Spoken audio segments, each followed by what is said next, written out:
હાલો દોસ્તો, જય શ્રી કૃષ્ણ.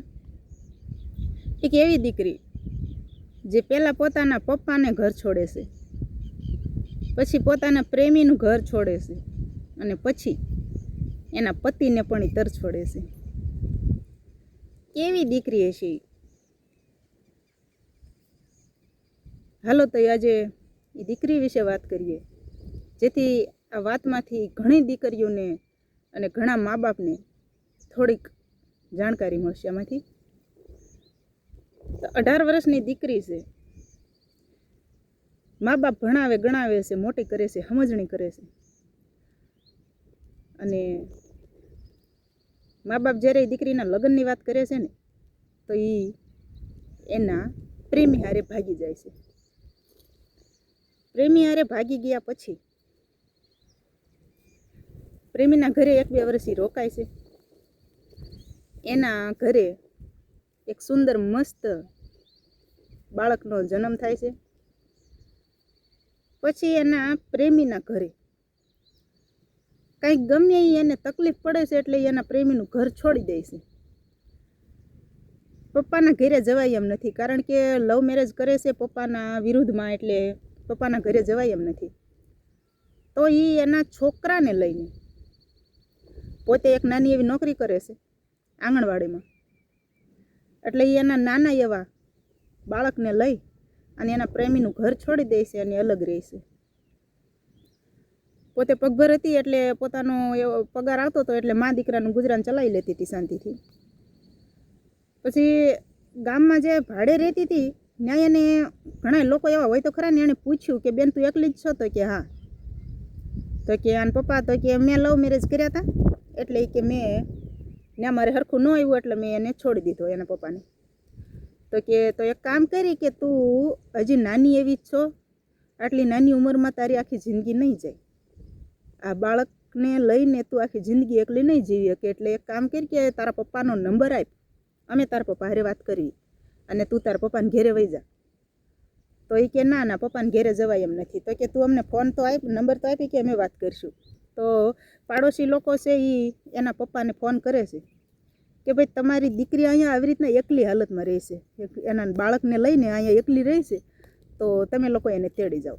તો એના પપ્પા શું કહે છે કે હવે લવ મેરેજ કર્યો હતો, એટલે પપ્પાની વિરુદ્ધમાં જઈને લવ મેરેજ કર્યા હતા, એટલે પપ્પા થોડાક રીહમાં તો હોય જ. તે ગમે એ આબરૂ ગઈ હોય ને, એ બાપને રીહ હોય, પણ તો એનો બાપ સારો ગણાય. એણે એમ કીધું કે એને આવવું હોય તો ભલે આવતી, પણ કે એનું બાળક જે છે ને એને લઈને ન આવે, એ બાળક એના પપ્પાના ઘરે દઈ આવે, એના બાપને દઈ આવે. તો એ છોકરી કે હું મારું બાળક તો ન મેકું. તો એ કે તો તું અહીં ન આવતી, તારું અહીં કાંઈ જરૂર નથી. એને પપ્પાએ એને ગહીને ના પાડી દીધી. પછી બધા પોતપોતાના કામે લાગી જાય છે, અને છોકરી એને નોકરીએ વહી જાય છે. આંગણવાડીમાં નોકરી કરતી હતી, એટલે પોતાનું બાળક પણ સાચવી લેતી હતી. થોડોક સમય જાય છે, એટલે ગામના લોકો, તમારે જોવું લગભગ ગામ હોય ને, 1-2 એવા કુંવારા છોકરા રહી ગયા હોય, જેની પરિસ્થિતિના હિસાબે કાં પછી કરમની કઠણાઈ બિચારાઓને, તો 1-2 છોકરા એવા કુંવારા રહી ગયેલા હોય.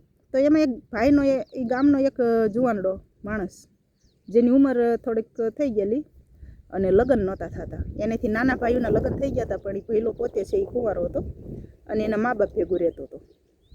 પછી ગામના લોકોએ એ ભાઈને વાત કરી, એ કે આમે કે તું કુંવારો છો, તારા લગ્ન તો કે થતા નથી, તો એક કામ કર, તું આ છોકરી હારે રહી જા, એ છોકરીને તું રાખી લે એમ, એટલે એ નાનું બાળક છે એને બાપનો સહારો મળી જશે અને તારું ઘર બંધાઈ જશે. તો એ ભાઈ ના પાડે છે, એ કે નહીં હો, હું જે રીતના જીવું છે એ રીતના બરાબર છે, મારે કોઈની હારે લગ્ન કરવા નથી, મારે કોઈની હારે લગ્ન નથી કરવા.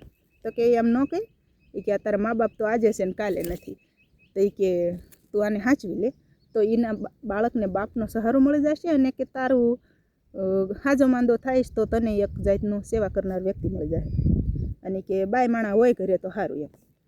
તો એને ઘણા સમજાવ્યા પછી છોકરી તો માની જાય છે, અને પછી ઘણા સમજાવ્યા પછી એ છોકરીને પોતાના ઘરે લઈ જાય છે. પોતાના ઘરે લઈ જાય છે, એટલે જે છોકરીનું બધું જે કંઈ માલ સામાન હતો એ બધું ત્યાં લઈ જાય છે. થોડાક ટાઈમ એમનામ સારું હાલ્યું જાય છે.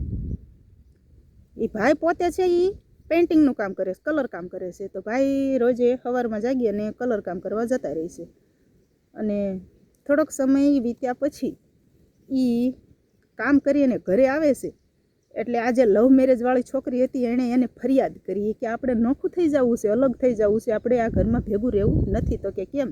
તો કે તમારા ભાભી મારી હારે લડાઈ કરે છે, ઝઘડો કરે છે ને કે તમારા મમ્મી પણ મારી હારે હરખું નથી રાખતા.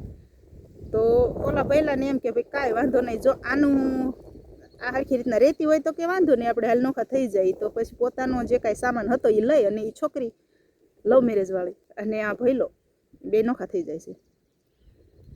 હવે પોતાના પપ્પાના ઘરેથી આબરૂના કાંકરા કરીને બેને લવ મેરેજ કર્યા હતા. લવ મેરેજ કર્યા પછી પોતાના પતિને પોતાના પ્રેમીને છોડી દીધો હતો અને આ ત્રીજા નંબરનો પુરુષ હતો. જે પહેલો તો એનો બાપ, પછી પ્રેમી અને હવે પતિ જ ગણાય ને. પછી એની હારે રહેવા માંડી હતી એટલે એનો પતિ થઈ ગયો હતો. પછી એની હારે નોખી રહેવા માંડે છે. પોતે આંગણવાડીમાં નોકરી કરતી હતી એટલે અમુક જગ્યાએ એને મિટિંગમાં જવાનું થાય. પછી મિટિંગ એના આંગણવાડીમાં પણ થાય. આવું બધું થોડોક સમય ચાલે છે. પછી એક 45 વર્ષનો સાહેબ આવે છે મિટિંગ કરવા. અવારનવાર પોતે મિટિંગમાં જાય છે, એ સાહેબ પણ અહીંયા મિટિંગમાં આવે છે ને પછી એકાબીજાને મોબાઈલ નંબર આપ લે થાય છે. પછી મોબાઈલમાં વાતું ચાલુ થાય છે. હવે તમે જોઈજો, પહેલાં તો બાપનું ઘર છોડ્યું, પછી પ્રેમીનું ઘર છોડ્યું અને હવે પોતાના પતિ હારે રહેશે. એટલે ચોથો સાહેબ જે આવે છે એ ચોથા નંબરનો પુરુષ હોય છે અને એની હારે એ બેનને પાછું લફરું થઈ જાય છે. ઓલો પુરુષ છે એ આખો દિવસ ઓલો જે એનો પતિ આખો દિવસ એ કલર કામ કરી અને ઘરે સાંજે આવે તો એની હારે લડાઈ ઝઘડા કરવાનું ચાલુ કરી દે છે. તો એ કે તને વાંધો શું છે કે તું કેમ આમ કરે છે? તો કે કાંઈ નહીં, કે તું આ છોકરાને સાચવતો નથી ને એવી રીતના આડોવળું કરીને ટૂંકમાં એની હારે લડવાનું ચાલુ કરી દે છે. હવે તમે જોજો આ ભાઈ કેટલો ઉદાર મનનો છે કે એ પોતે પોતાના પેટનો ઝીણો હોય ને એ રીતના એને સાચવે છે. પછી એને ખબર પડી જાય છે. રાત્રે એક વખત અડધીક રાતે એ મોબાઈલમાં મેસેજ લખતી હતી તો આની ઊંઘ ઉડી ગઈ કોની, એના ઘરવાળાની, કે તું આ શું કરી રહી છો? તો કે કાંઈ નહીં, મારી બેનપણી છે. તો લાય હું તારી બેનપણી હારે વાત કરું. તો કે ના એ કે તમારે હારે વાત નહીં કરે. એટલે આને ખબર પડી ગઈ. પછી ગામના લોકો એને વાત તો કરે ને કે ભાઈ આવી રીતના છે એમ. તો પછી એણે ઉપર સાહેબને કોન્ટેક્ટ કર્યો કે આ તમારા 45 વર્ષનો જે પુરુષ હતો એની સાહેબની કે આ અમારા ઘરનું ભાંગવાની કોશિશ કરે છે. તો પછી ઓલીએ લઈ અને એના પોતાના પતિ ઉપર કેસ કરી દીધો. પોલીસ કેસ કરીને કે મારો ઘરવાળો છે એ અમને સાચવતો નથી ને મારા છોકરાને હેરાન કરે છે ને, પણ પોતે તો પોતાના બાપ કરતાંય વધારે સાચવેલું બાળક હતું. એટલે બાળકે પોલીસ સ્ટેશનમાં જઈને કીધું કે મારા પપ્પા મને મારતા નથી, મારા પપ્પા મને સાચવે છે. તો બેનને ખોટા પડ્યા. અને પછી આણે શું કર્યું ખબર છે? પ્રેમથી ઓલા 45 વર્ષના સાહેબને કીધું કે તું આને લઈ જા. સાહેબ પ્રેમથી એને સોંપી દીધી, પોતાની પત્નીને દાનમાં આપી દીધી. કેવું કર્યું એ ભઈલાએ? સારું કર્યું કે ખોટું? કમેન્ટમાં જણાવજો.